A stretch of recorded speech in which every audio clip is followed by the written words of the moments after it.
Muli na namang sumiklab ang makulay na diwa ng Zamboanga Hermosa Festival 2025 sa pagbubukas ng tanyag na Vinta display sa Artelim Boulevard na nagbigay ng buhay at sigla hindi lamang sa mga residente kundi pati na rin sa mga bisita mula sa iba't ibang panig ng lugar. Pinangunahan ng City Government of Zamboanga sa pamumuno ni Mayor Kimir Olaso ang kabuang pagdaraos ng mga aktibidad kabilang ang Regata de Zamboanga ngayong Oktubre 5. Ayon sa alkalde, ang selebrasyon ay hindi lamang isang pagtitipon ng kasiyahan kundi higit sa lahat ay isang pagbubunyi ng pagkakaisa, pananampalataya at matibay na kultura ng mga Zamboangueño. Bilang bahagi ng masusing paghahanda, nagsanib puwersa ang Philippine National Police, Armed Forces of the Philippines, Bureau of Fire Protection, local government units, non-government organization at iba pang mga force multipliers.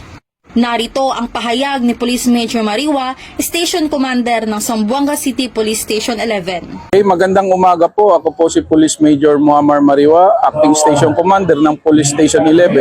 Directive po ng ating City Director, Police Colonel Fortaleza Jr. Kami po buong Zamboanga City Police, katulong ang ating AFP at ibang mga force multiplier ay sinisecure po ang activity ngayon ng Hermosa Festival natin entitled Regata at saka Wow Sardines and Lechon Festival. Tiniyak ng Zamboanga City Police Station 11 sa pamumuno ni Police Major Mariwa ang mahigpit na pagpapatupad ng seguridad at kaayusan upang masiguro na ang lahat ng kalahok at bisita ay makapagdiriwang ng Zamboanga Hermosa Festival 2025 ng ligtas at matiwasay. Sa pagwagayway ng mga makukulay na layag ng Vinta, isinisigaw ng Zamboanga ang pagmamahal nito sa kultura, kapayapaan at pagkakaisa at ipinapakita ng buong bansa at sa mundo na ang tunay na ganda ng lungsod ay nasa puso at diwa ng kanilang mamamayan.